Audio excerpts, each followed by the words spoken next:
Good afternoon. I'll brief you today on the details as I know them to this point on the shooting that injured one of our Dallas police officers on March 14th. On the 14th, at around 12:45 a.m., Dallas police were working covert in the area of Bigelow Drive when they saw a blue Chevy Camaro, later determined to be stolen out of the city of Dallas, driving recklessly, doing donuts, and nearly hitting an unmarked police vehicle. One of the officers started to follow the Camaro, doing surveillance. A short time later, the suspects in the Camaro noticed they were being followed. In the 3200 block of Easter Avenue, the suspects crested a hill and made a U-turn. They approached the officer, driving in the opposite direction, and when they were parallel to each other, the driver of the blue Camaro fired 5 rounds at the officer's car, hitting it twice. One of the rounds went in the driver's door and hit the officer in his hip. The officer did not return fire and called over the radio that he had been shot.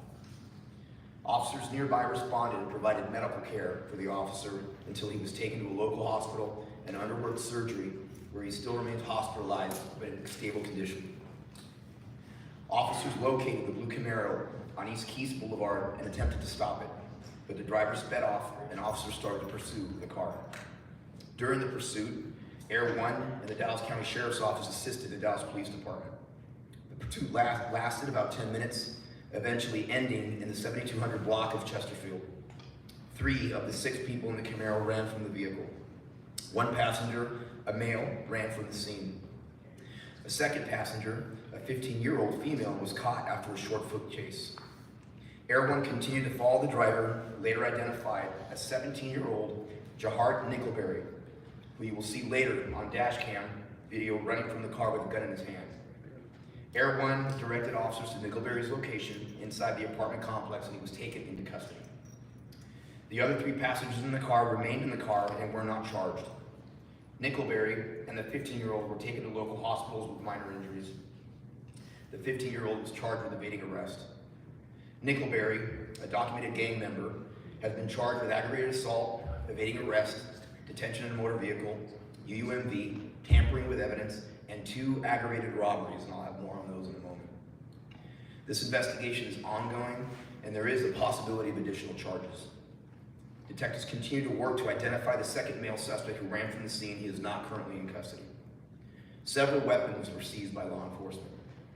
When Nickelberry was taken into custody, he was not in possession of the handgun he had when he got out of the car. Officers later located that weapon in the apartment complex. Officers also located a weapon thrown out of a window during the pursuit on I-20 and West Wheatland Road.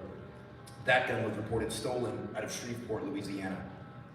A third weapon was found inside the suspect's vehicle.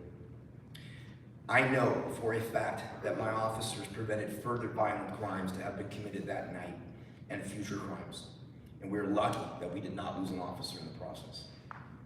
Through our investigation, detectives learned the Camaro was involved in an aggravated robbery in the 3500 block of Cripple Creek around 10 p.m., just hours before our officer was shot. The preliminary investigation determined 2 male suspects approached the victim's car where the victim had agreed to meet someone to sell vape pens. As the victim drove away, the 2 men started shooting, causing the victim to crash their vehicle. The victim ran from the scene, and the suspect stole property from the car. At the scene on Chesterfield, detectives obtained a search warrant to search the stolen Camaro, and inside found evidence linking the car to the previous aggravated robbery, along with stolen property. The investigation determined Nickelberry and the unknown male suspect who ran from the scene were responsible for the robbery on Cripple Creek.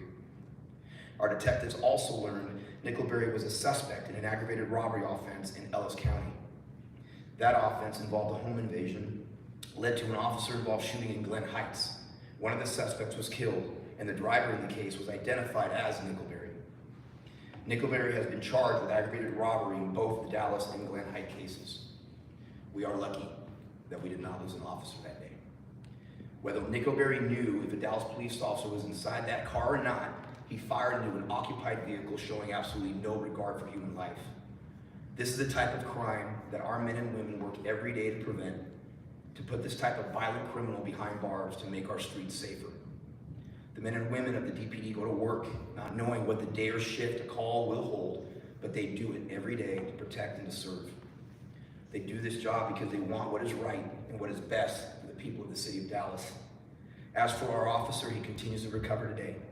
His spirit, his attitude over the last 2 days is something remarkable. As I may mention before, not long after his surgery, he's cracking jokes in recovery, working to lighten the mood, doing it to comfort his family, his chief, his command staff, when it was us that should have been comforting him. Even after all he'd been through, continue to serve, continue to care for others, that's something to be commended. His first words to me, as I've said again, is asking me if we got him. We sure did. And his brothers and sisters on this department continue to do that work each day. Putting their uniform on, not knowing what day or a shift a call will hold, but they do it to serve, to protect. And I'm proud to be their chief. We'll now show some video from the incident, and I'll be back to answer some questions.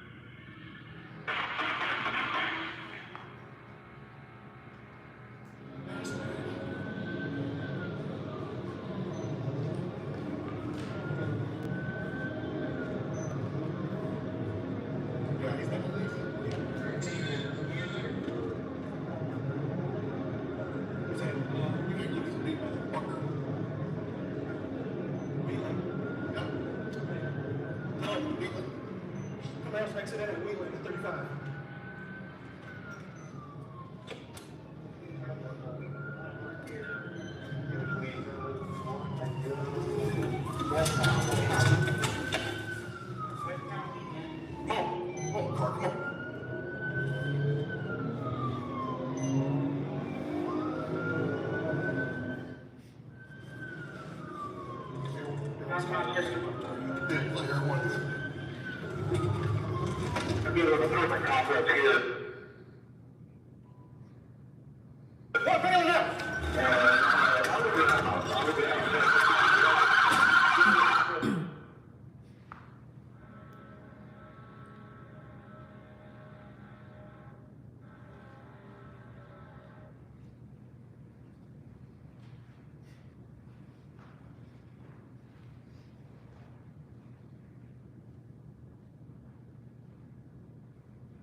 Chief, can you speak a little bit more about who the officer was and what his history is with the department?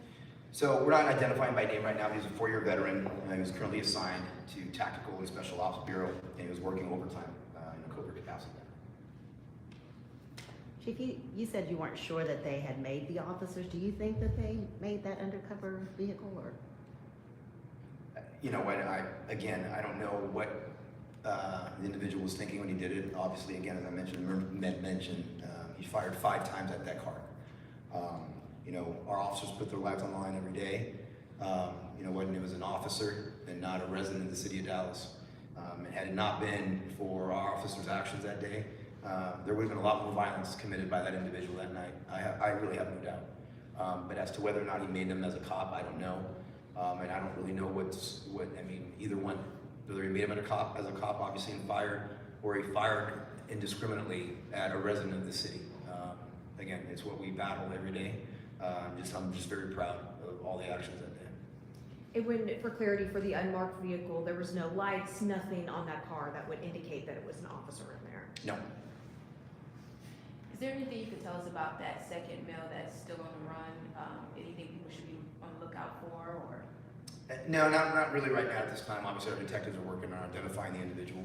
And I've confidence, great confidence in our detectives that they will identify that person. Does it surprise you the ages that were involved? One, just the sheer violence and shooting indiscriminately a car is surprising. The age is obviously, this individual is 17 years old. And I just read to you what he's, I guess, done thus far in his young life. It's inexcusable, and again, we're not going to stop. We're not going to stop. And so, this is getting old. Talking to you all and having one of my officers shot at or shot, but again, it will not deter this police department. Thank you, guys. All right, thank you.